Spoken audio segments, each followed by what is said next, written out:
El predictamen de la Ley General de Contratación Pública es el resultado del trabajo conjunto de diversas comisiones del Congreso.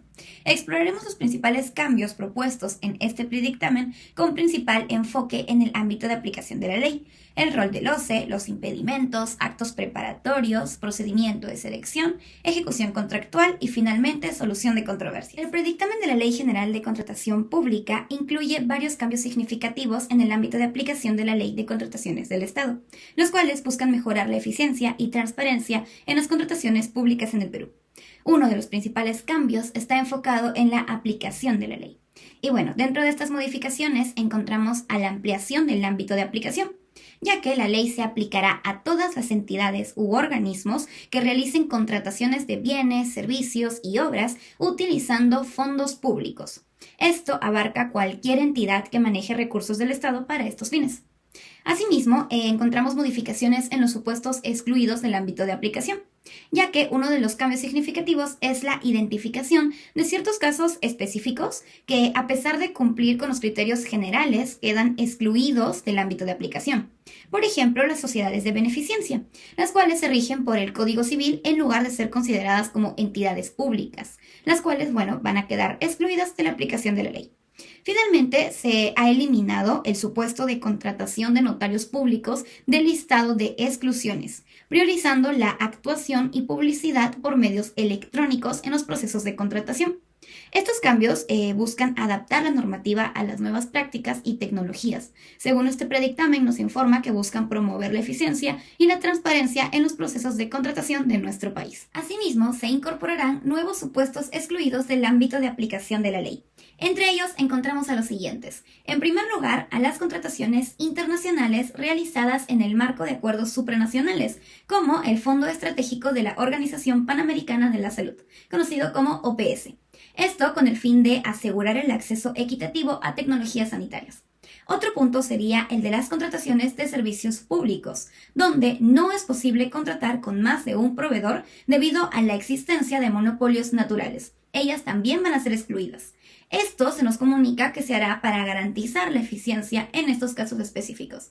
Por otro lado, tenemos también a ciertas contrataciones relacionadas con la adquisición de predios y la liberación de interferencias en proyectos del Decreto Legislativo 1192, siempre que se mantengan por debajo de los umbrales establecidos en tratados internacionales. Y finalmente, dentro de este listado, también se incluye a las contrataciones de gobierno a gobierno, que se regirán bajo el comercio internacional y el derecho internacional. Por otro lado, las modificaciones también se extienden a la supervisión de ciertos supuestos excluidos, ya que a pesar de estar excluidos, algunos supuestos específicos van a estar sujetos a supervisión por parte del organismo especializado para las contrataciones públicas eficientes, que se le conoce en este predictamen como OEC, anteriormente conocido como OCE, pero más adelante explicaremos el porqué del cambio del nombre.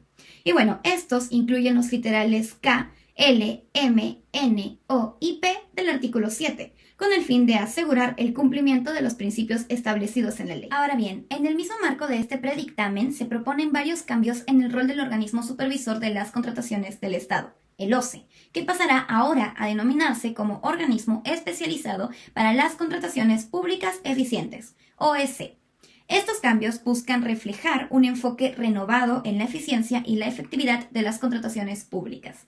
Además, el OEC se centrará en proporcionar asistencia técnica y orientación a las entidades contratantes para asegurar que las contrataciones sean eficientes y cumplan con los objetivos de la ley y la normativa complementaria.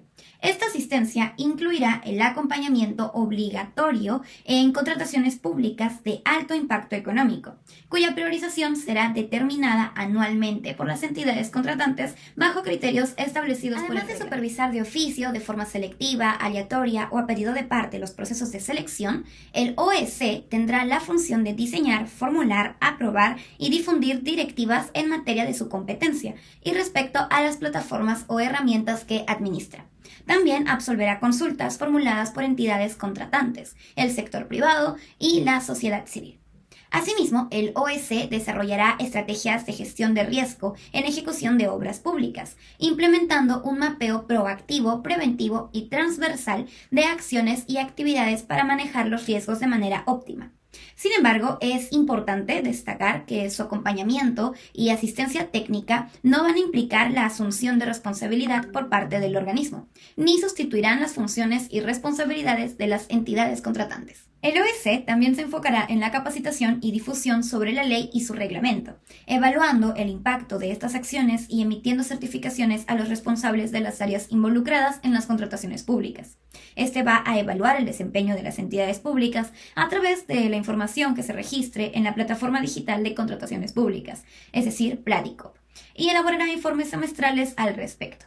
Finalmente, el OEC administrará el listado de instituciones arbitrales y supervisará su cumplimiento de requisitos, aunque se eliminarán algunas funciones del actual OCE que están relacionadas más que nada con la designación de árbitros y recusaciones. Asimismo, el Tribunal de Contrataciones va a mantener su facultad de emitir precedentes de observación regulatoria. En relación a los impedimentos para contratar establecidos en el artículo 11 de la Ley de Contrataciones del Estado vigente, este predictamen propone una serie de modificaciones significativas en dicho contenido. Y bueno, en primer lugar, se mantienen los impedimentos para el presidente de la República y vicepresidentes durante el ejercicio del cargo y hasta 6 meses después de culminado el mismo. Además, se incorporan los ministros de Estado como nuevos impedidos durante el ejercicio del cargo y hasta 12 meses después a nivel nacional. Por otro lado, los criterios para los parientes de los impedidos de tipo F y tipo G se mantienen conforme a la ley vigente. De igual manera, se conservan los criterios, alcances y temporalidad de los impedimentos para personas jurídicas o por representación, según la Ley 30225. Aunado a ello, se incluyen nuevos impedimentos para aquellos que participaron en procedimientos de selección declarados nulos por causas como la presentación de documentación falsa o el pago de beneficios indebidos. Se elimina el impedimento para personas jurídicas nacionales o extranjeras que hubiesen hecho aportes a organizaciones políticas durante un proceso electoral. Además, se introduce la ficha única del proveedor, FUP, donde se registran y verifican los impedimentos por parte de la entidad contratante, buscando así consolidar la información relevante de los proveedores. Según el presente predictamen, estos cambios buscan establecer criterios razonables que no limiten la libertad de contratar, promover la participación equitativa de todos los agentes del mercado y garantizar la transparencia y probidad en el uso de los recursos preparatorios. Este es el inicio de la contratación pública mediante el requerimiento. Se parte de la programación multianual de bienes, servicios y obras como documento que refleja la planeación que se ha realizado en torno a las prioridades de la entidad. La elaboración del requerimiento debe señalar un análisis exhaustivo de las necesidades de la empresa, además de identificar las estrategias más favorables para esta. Es así que podemos encontrar ciertas diferencias entre el predictamen y la ley que usamos actualmente. En primer lugar, tenemos que en el artículo 42, así como entre otros, se hace referencia al término indagación de mercado, lo que hace referencia a un análisis respecto a la pluralidad de marcas y postores. En el predictamen se pretende hacer una variación por el término interacción de mercado, lo que le permitiría a las entidades tener una visión más extensa de acción. Esta interacción también les permitirá a los proveedores conocer las diferencias que existen entre las contrataciones que realiza el sector público y privado. En segundo lugar, sabemos que uno de los principios por los que se rigen las contrataciones públicas es el principio del valor de dinero. Este nos menciona que se debe garantizar la finalidad pública de la contratación en términos de eficiencia, eficacia y economía, considerando para ello la calidad, la sostenibilidad de la oferta y la evaluación de los costos y plazos, entre otros aspectos vinculados a la naturaleza de lo que se contrate y no únicamente el menor precio. Es así que otra diferencia ha sido agregar el concepto de cuantía de la contratación, para promover el uso de este principio, pues se considera que usar un monto fijo referencial estaría siendo contradictorio. De tal manera, las entidades accionarían en el marco de la discrecionalidad con un rigor técnico, siendo el precio una variable más a considerar, más no la principal o la única. Finalmente, una de las modificaciones que nos parecen más interesantes en este ámbito es la reformulación de los supuestos que califican como fraccionamiento indebido dentro de las contrataciones. La propuesta señala que constituye fraccionamiento indebido evadir el tipo de procedimiento de selección según la necesidad anual, dividir la contratación en 2 o más procedimientos de selección de bienes, servicios u obras idénticos o similares para dar lugar a contratos menores, o evadir el cumplimiento de acuerdos comerciales o compromisos internacionales que incluyen disposiciones sobre la contratación pública. Esto se diferencia ligeramente con lo estipulado en el artículo 20 de la LCE, pues en el segundo numeral se incorpora que el objeto de las contrataciones debe ser idéntico o similar para dar lugar a contratos menores. No obstante, se elimina el importe de 8 UIT como tope mínimo. Artículo 49. Estrategia de contratación. Recomendación de la OCDE para las áreas que realicen el requerimiento. Artículo 51. Expediente de contratación. Se incluye la definición de este. Es el documento que acompaña todo el proceso de contratación. Este contiene la información que respalda las actualizaciones realizadas desde la formulación del requerimiento hasta el cumplimiento de las obligaciones derivadas del contrato. Artículo 52. Evaluadores. Personas que estarán a cargo de los procedimientos de selección. Pueden ser compradores públicos, comités, procedimientos de selección. En este ámbito se da la creación del artículo 53, el cual nos indica que la entidad contratante, de acuerdo al requerimiento previamente elaborado en el marco de la programación multianual de bienes, obras y servicios, elegirá el tipo de contratación de acuerdo a las características de la necesidad a atender, en observancia de los principios que rigen la contratación, además de acuerdos comerciales o tratados internacionales que incluyen disposiciones sobre la contratación pública. Además de ellos, se incorporan dos artículos que generan la diferencia entre contrataciones sujetas a procedimiento de contratación competitivo y no competitivo. Artículo 54. Contrataciones sujetas a procedimientos de selección competitivo. Se encuentran las modalidades que conocemos, como la licitación pública para la contratación de bienes y obras y el concurso público para la contratación de servicios. También se encuentran la subasta inversa electrónica, la comparación de precios, la compra pública de innovación, etc. Artículo 55. Contrataciones sujetas a procedimientos de selección no competitivos. Aquí se encuentran las contrataciones entre entidades, las contrataciones en caso de emergencia, las contrataciones en caso de que una entidad se encuentre en estado de desabastecimiento y no pueda realizar sus funciones adecuadamente, cuando exista un único proveedor por la naturaleza del objeto de contratación, en los casos de adquisición de bienes para fines científicos o de investigación, etc.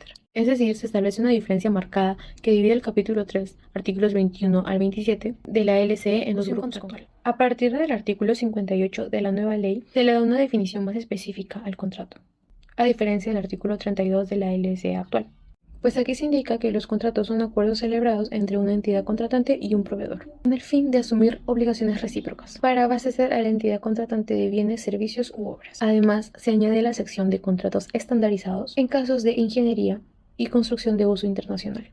Aquellos contratos serán elaborados por organizaciones internacionales reconocidas por la DGA mediante resolución directorial. Además de esto, se estarían agregando 3 numerales al antiguo artículo 33, nuevo artículo 61, vinculados a las garantías, en donde, valga la redundancia, se garantiza el cumplimiento de estas según lo escrito en el reglamento. Por ejemplo, el reglamento establece las disposiciones referidas a la constitución de un fideicomiso para el manejo de los recursos que reciba el contratista a título de adelanto, con el fin de garantizar que dichos recursos se apliquen exclusivamente a la ejecución del contrato correspondiente. Por otro lado, se precisa la supervisión de la ejecución contractual, nuevo artículo 62. Se menciona que en el caso de que la supervisión sea contratada con terceros, el plazo de inicio del contrato debe estar vinculado al plazo de inicio del contrato que se pretende supervisar y debe comprender hasta la liquidación de la obra o la conclusión del servicio, y que el supervisor debe informar a la entidad todo lo que considere pueda poner bajo riesgo la correcta ejecución de la obra o servicio bajo responsabilidad. Esto le confiere responsabilidad al supervisor, distinto a lo estipulado en el artículo 10 de la vigente LCE. Artículo 65. Cesión de derechos y posición contractual.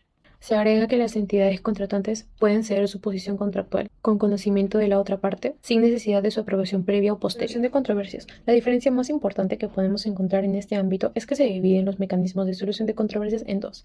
Antes, artículos 72 al 75, y después, artículos 76 al 84 del perfeccionamiento del contrato. El artículo 72 repite lo mismo que el artículo 41 de la LCE vigente, en los numerales 1 y 2. Referentes a que este tipo de discrepancias solo darán lugar al recurso de apelación. Ahora, en el artículo 73.2 se cambia la garantía descrita en el artículo 41.5 de la LCE actual. El monto de la garantía ahora pasaría a ser de 3% a 1% del monto de contratación. Y en ningún caso la garantía será mayor de 100 UIT. Esta, consideramos, es una especificación bastante importante, pues vuelve más factible realizar la acción impugnatoria sin la necesidad de interiorizar pérdidas demasiado grandes. Ahora, en el caso de las controversias que surjan después del perfeccionamiento del contrato, podrán resolverse mediante la Junta de Resolución de Disputas, conciliación, arbitraje u otros centros que se prevean en los contratos estandarizados de ingeniería o construcción internacional. Consideramos que una de las diferencias más evidentes en este ámbito es que en la actual LSE los métodos de solución de controversias se encuentran aglomerados en los diferentes numerales del artículo 45, por lo que su lectura podría ser confusa y poco efectiva. Sin embargo, en la ley sustituta, estos se han dividido en 3 subcapítulos: Junta de Resolución de Disputas del artículo 80 al 81, Conciliación del 82 al 83 y Arbitraje del 83 al 84. Consideramos que el predictamen de la Ley General de Contrataciones Públicas es un gran paso hacia la modernización y la mejora del sistema de compras estatales en el Perú. A pesar de esto, debemos ser conscientes de que aún queda un largo camino que recorrer para lograr un marco normativo sólido, eficiente y transparente que responda a las necesidades y desafíos actuales en materia de contrataciones públicas.